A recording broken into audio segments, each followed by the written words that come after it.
നമ്മൾ അങ്ങനെ ചെയ്യുന്നതുകൊണ്ട് ഒരു കുഴപ്പമില്ല സാർ. മുമ്പ് ഇവിടെ ഉണ്ടായിരുന്ന സാറന്മാര് ഇതുപോലെ കൊടികെട്ടി വേണം കള്ളന്മാരെ പിടിക്കാൻ ഇതിലും ചീപ്പായിട്ടൊക്കെ ചെയ്തിട്ടില്ലേ? എന്നാലും എങ്ങനെയാടോ ഒരു കള്ളനെ പിടിക്കാൻ മറ്റൊരു കള്ളനെ ഏൽപ്പിക്കുക? ജോസ് കള്ളനല്ല, കേടിയാ. കള്ളനായാലും കേടിയായാലും നമുക്ക് കഴിവില്ലാത്തോണ്ടാണെന്ന് വരില്ലേ? അത് വരും.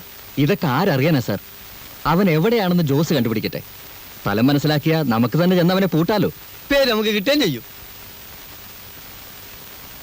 അയ്യോ സാറേ, അയാളെ ഞാൻ എങ്ങനെ അറിയാനാ? തന്നെയുമല്ല, കുറച്ചു നാളായിട്ട് ഞാൻ പുറത്തോട്ടെങ്ങും പോകാറില്ല. സംശയം ഉണ്ടെങ്കിൽ ആരോട് വേണമെങ്കിലും ചോദിച്ചു നോക്കിയാട്ടെ. നീങ്ങി വന്നേ പറയട്ടെ. രാവിലെ തന്നെ ഉണ്ടല്ലോടോ. കൂടെ വന്നിരിക്കാൻ ആരാന്നറിയോ? അറിയാമേ, അതാണ് ഞാൻ പത്തി ഒതുക്കി മാളത്തിൽ തന്നെ കൂടിയത്. ആദ്യത്തെ റൗണ്ടിൽ തന്നെ നെന്നും കൂട്ടിനും പൊക്കാനാണ് എന്നോട് പറഞ്ഞിട്ടുള്ളത്. ഞാൻ ഒരുത്തൻ ഇടപെട്ടോണ്ടാ നീ ഇവിടെ കഴിഞ്ഞുകൂടി പോണേ. അതെനിക്കറിയാം സാർ. സാറ് കുറച്ചധികം കാലം ഇവിടെ ഉണ്ടാവും. അതുവരെ നിനക്ക് ഇവിടെ അടങ്ങി ഒതുങ്ങി ജീവിക്കാൻ പറ്റുമോ? അത് പിന്നെ പറ്റില്ല. അപ്പൊ അതുകൊണ്ട് നിന്റെ ഭാഗത്ത് നിന്ന് അദ്ദേഹത്തിന് കൂടി ഗുണകരമായ രീതിയിൽ എന്തെങ്കിലും നീക്കങ്ങൾ ഉണ്ടാവണം. ഭാവിയിൽ നിനക്കും അത് എഫക്ട് ചെയ്യും. അതുകൊണ്ട് ഏത് മാളത്തിലുണ്ടായാലും അവനെ പുകച്ച് പുറത്തിയായിരിക്കണം. അത് നിനക്കേ പറ്റൂ. അത് ഞാൻ ശ്രമിച്ചു നോക്കാം. നോക്കിയാ പോരാ, നടത്തണം. എന്റെ പൊന്നു ജോസേ, നീ ഈ പോലീസിന്റെ ചാരപ്പണിക്കൊന്നും നിൽക്കണ്ട. കള്ളൻ ഏതായാലും നമ്മുടെയൊക്കെ വകുപ്പൊന്നാ. ഇൻസ്പെക്ടർമാര് മാറി മാറി വരും. പക്ഷെ നമ്മൾ ഈ തൊഴിലും കൊണ്ട് ജീവിക്കേണ്ടവരാ. തന്നെയുമല്ല, അവരൊക്കെ വലിയ വലിയ നിലയെ കക്കുന്നവരാ. അവരെവിടെ, നമ്മളെവിടെ? അയാൾ ആരാണെന്ന് അറിഞ്ഞാൽ മതി. ബാക്കി കാര്യമെല്ലാം ഞാൻ ഏറ്റു. അങ്ങനെ നമ്മളെക്കാൾ വലിയവനായിട്ട് ഇവിടെ ആരും വലസണ്ട. ചിലപ്പോ നമ്മുടെ തുരപ്പം വാസുമായിരിക്കും. ഇനി അവനിപ്പം വീറിലല്ലേ? ജോസ് പറഞ്ഞ രൂപം ഭാവം വെച്ച് നോക്കുമ്പോ തോമസ് ആവാനാ വഴി. നിനക്ക് വല്ല ഭ്രാന്തുണ്ടോടാ? അവൻ ഈ തൊഴിലെല്ലാം നിർത്തി കല്യാണം എല്ലാം കഴിച്ച് പോണ്ടിച്ചേരില്ല. നമ്മുടെ ചീങ്കണ്ണി എന്തോ ജയിലിൽ ഇറങ്ങിയത് കേട്ടു. ഇനിയിപ്പോ അവനായിരിക്കുമോ?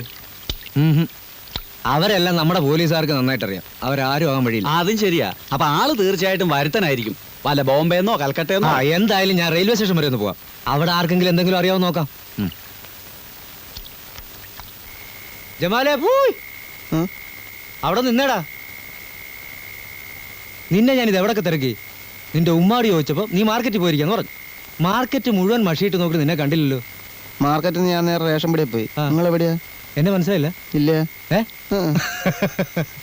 ശരി, ബാ പറയാം. നിന്റെ ബാബുക്കയുടെ വീട്ടിൽ വെച്ച് നീ എന്നെ കണ്ടിട്ടില്ല? ഇല്ല. എന്നാ ബാബുക്കയോട് പിന്നെ ചോദിച്ചാൽ മതി ഈ ജോസ് ആരാണെന്ന്. അപ്പം മൂപ്പര് പറയും ഞങ്ങള് ബെടാ ബെടാ ദോസ്തുക്കളാ. ഇപ്പൊ മനസ്സിലായോ? ഇല്ല. ബാബുക്കയാ പറഞ്ഞത് ജമാലിനോട് ചോദിച്ചാൽ എല്ലാ കാര്യങ്ങളും അറിയാവുന്നു. പുതിയൊരു പുള്ളി ഇറങ്ങിയിട്ടുണ്ടല്ലോ സിറ്റിയിൽ. അവനെ കൊണ്ടൊരു കാര്യം സാധിച്ചെടുക്കാനാ. അല്ല, 19,000 രൂപ അവന് കൊടുക്കും. അതുകൊണ്ട് നിനക്കും ചില ഗുണങ്ങളൊക്കെ ഉണ്ടാവുന്ന കൂട്ടിക്കോ. എങ്ങനെ ആളെ ഒന്ന് കാണുക. നിങ്ങൾ ആരെ പറ്റിയാ പറയുന്നത്? എടോ, എല്ലാ കാര്യങ്ങളും ബാബുക്ക എന്നോട് പറഞ്ഞിട്ടുണ്ട്. നിനക്കറിഞ്ഞൂടെ ബാബുക്കയായിട്ട് ഇടപാടുള്ള ആ പുതിയ പുള്ളിയെ? നീയല്ലേ ഇടനിലക്കാരൻ. നിങ്ങൾ ആരാ? ഇമാതിരി കാര്യം നിങ്ങൾ എന്നോട് പറയണ്ടാട്ടാ. ചേട്ടാ, ഇവനെന്ത് മനുഷ്യൻ. പോട്ടെ. നിക്കടോ. സൂറയുടെ കുട്ടികൾ വിശന്ന് കരയുന്നുണ്ടാവും. ഈ അരി എത്തിയിട്ട് വേണം. ഈ പുള്ളിയെ നിനക്കറിയാമെന്ന് എനിക്ക് വളരെ നന്നായിട്ട് അറിയാം. പറയടാ, അവനെവിടെ കിട്ടും? ഞമ്മക്കറിയില്ല. ബാബുക്കാനോട് തന്നെ ചെന്ന് ചോദിക്ക്. ബാബുക്ക പറയുന്ന പണി ചെയ്യാന്നല്ലാതെ മൂപ്പര് തന്നെ പറഞ്ഞിട്ടുണ്ട് മൂപ്പരുടെ ഭാര്യയോട് പോലും ഒരൊറ്റ അക്ഷരം മിണ്ടാൻ പാടില്ലെന്ന്. പോയിക്കോട്ടെ. നിക്കടാ അവിടെ. അവിടെ നിൽക്കാൻ. നീ പറയത്തില്ല അല്ലേ?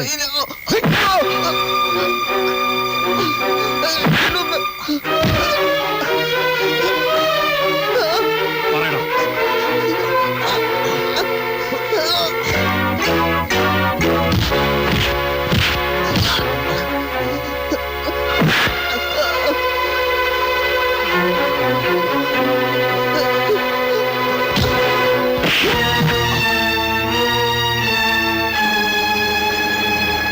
ആരെയാടാ നിനക്ക് കാണേണ്ടത്? എന്നെയാണോ?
എന്നെപ്പറ്റി പോലീസിലെങ്ങാനും പറഞ്ഞ കളവ് കേസിന് മാത്രമായിരിക്കില്ല ഞാൻ ജയിലിൽ പോകുന്നത്, കൊലപാതകത്തിനൂടിയായിരിക്കും. നിന്നെ കൊന്നിട്ട്.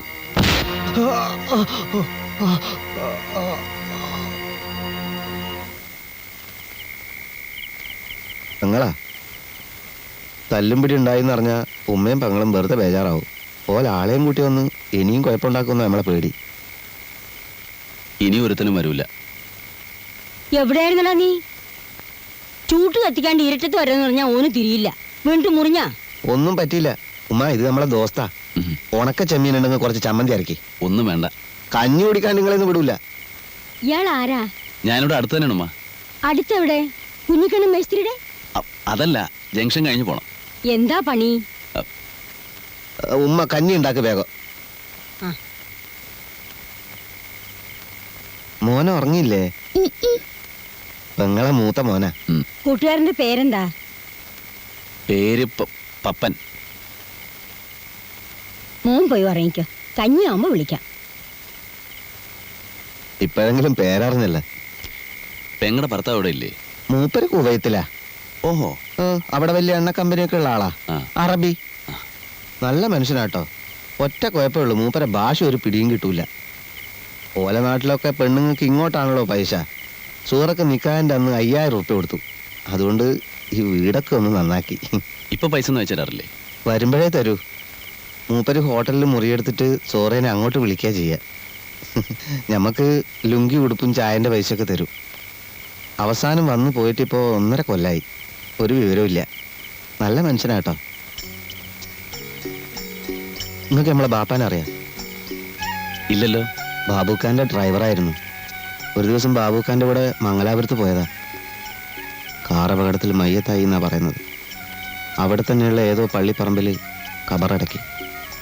ബാപ്പാന്റെ മരണത്തിൽ സംശയമുണ്ടെന്നും പറഞ്ഞ് ചില ബന്ധുക്കാരൊക്കെ വന്നിരുന്നു പോലീസ് പറയാൻ.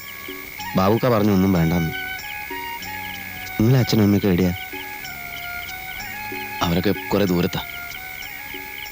ബാപ്പയ്ക്ക് എന്നോട് ഭയങ്കര ഇഷ്ടമായിരുന്നു.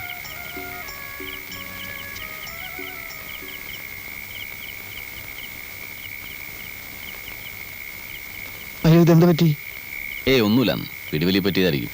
ഇവിടെ പുരട്ടാൻ മരുന്നൊന്നുമില്ലല്ലോ. സാരമില്ല, ഞാൻ പോകുന്ന വഴിക്ക് ഏതെങ്കിലും ഹോസ്പിറ്റലിൽ കയറി ഡ്രസ് വെച്ചോളാം.